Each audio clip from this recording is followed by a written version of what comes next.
An amphibious operation is among the most difficult operation you can ask a military to perform, due to the intricate coordination required across air, sea, and land domains. Precision in such operations becomes exponentially challenging, given the expansive water bodies that often expose approaching forces, making surprise maneuvers difficult. This underscores the necessity for specialized units, like India's MARCOS, whose extensive training equips them to execute such missions, with a level of expertise beyond conventional military capabilities. The modern-day Somali pirates are heavily armed, extremely aggressive, and notoriously unpredictable. Fueled by economic desperation, due to political instability, poverty, and lack of economic opportunities, they thrive in environments with weak governance, allowing them to operate with impunity. These pirates often demand large ransom payments in exchange for releasing hijacked ships and crew members, further emboldening their activities. Last year, on December 14th, they resumed their piracy activities, after a hiatus since 2017.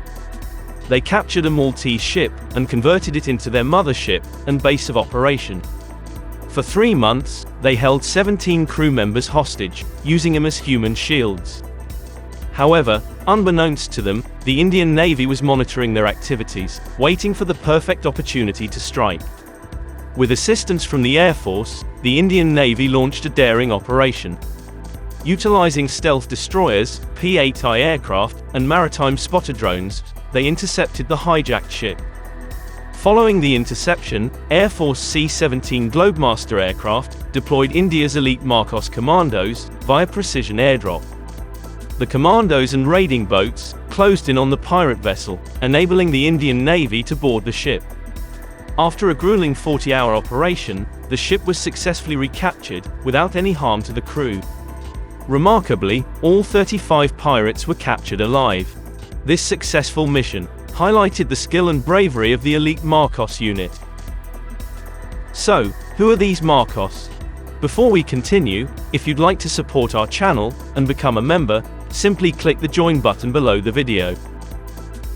The MARCOS are not just soldiers, they are airborne daredevils, capable of plunging into the unknown with their full combat load. With static line and freefall para jumps under their belt, they stand as a rare breed among special forces, capable of dropping into the sea with deadly precision. The thing that makes them one of India's most elite commando units lies in the genesis of MARCOS, which dates back to the early 1980s, when the Indian Navy recognized the imperative for a specialized maritime force to address escalating security threats and conduct specialized operations. MARCOS was formally established in 1987, and holds the capacity to operate in all environments, at sea, in air and on land. Some of the MARCOS units are part of the Tri-Services Armed Forces Special Operations Division. Inspired by esteemed units such as the US Navy SEALs and the British Special Boat Service, MARCOS has undergone significant evolution, cementing their reputation as an elite force within the Indian military.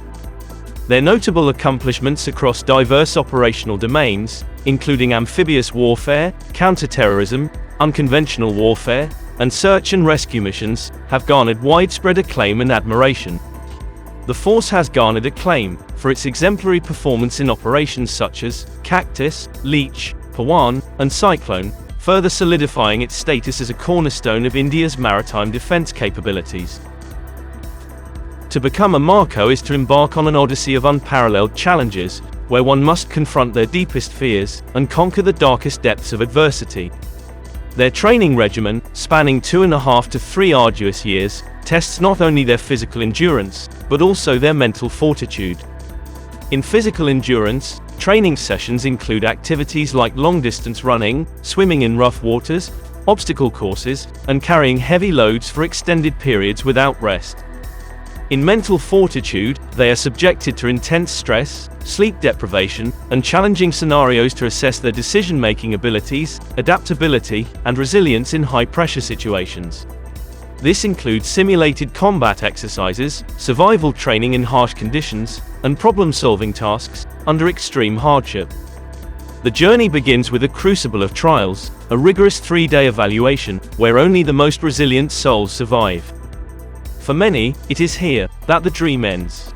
Yet, for those who persevere, a 5-week-long ordeal known as Hell's Week awaits a grueling test of their mettle amidst sleep deprivation and relentless physical exertion.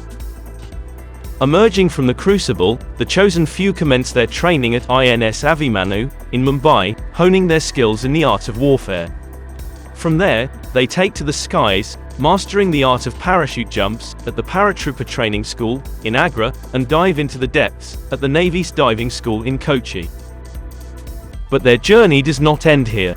On probation, they join their respective units for advanced training, delving into the intricacies of counterinsurgency, anti-hijacking, and clandestine operations, surveillance and reconnaissance, amphibious operations, unconventional warfare, and hostage rescue, among others. Furthermore, MARCOS receive specialized instruction at esteemed institutions, such as the Parvat Ghatak School in Tarwan, Arunachal Pradesh, at the Desert Warfare School in Rajasthan, High Altitude Warfare School in Sonmarg, in JK, and Counterinsurgency and Jungle Warfare School, in Mizoram, augmenting their proficiency in diverse terrains and operational environments. The rigorous training regimen undergone by MARCOS renders them exceptionally resilient and formidable individuals. Their training instills in them a level of physical and mental toughness that makes them highly capable and resilient in challenging situations.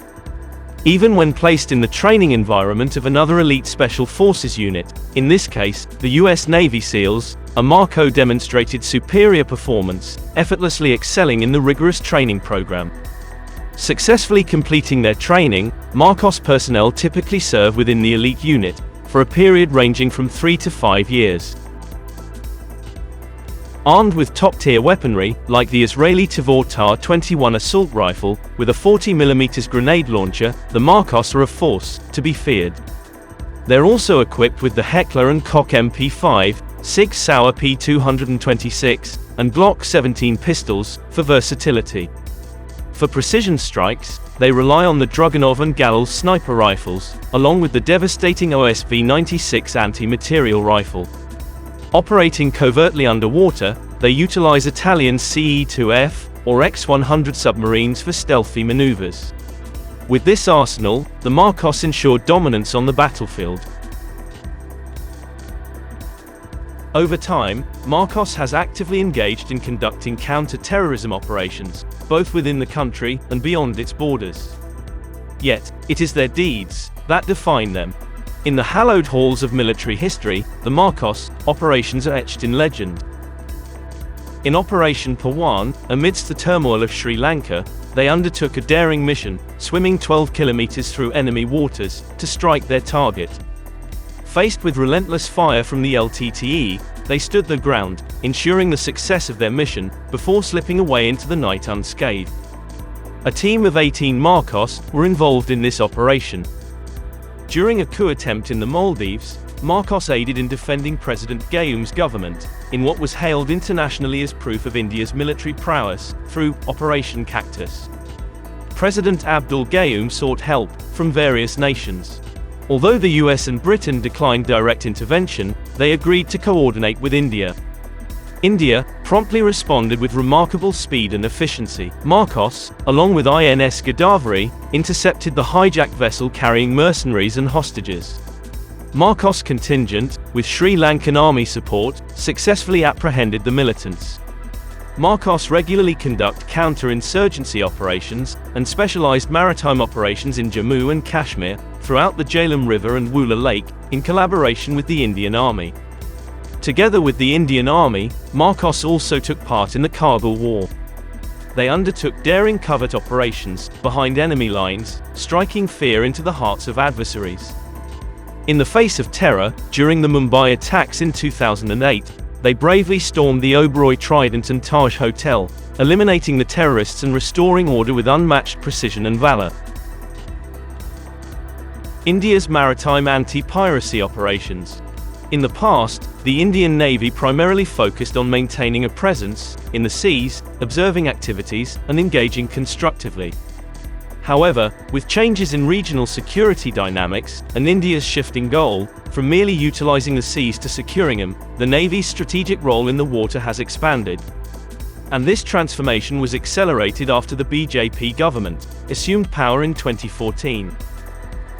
Currently, India wields considerable influence in the Indian Ocean, although it grapples with mounting pressure stemming from China's assertive ambitions. However, China's overt encroachment into the Indian Ocean has prompted India to heighten its vigilance and strategic preparedness. In addition, the terrorist attacks in Mumbai in 2008 also made a complete reassessment of India's offshore and coastal security necessary. At present, Indian Navy has significantly increased its presence in the Gulf of Aden and the Western Arabian Sea to safeguard global shipping lanes from non-state actors' threats. The Indian Navy's operations encompass patrols, surveillance, and collaboration with international maritime forces to combat piracy.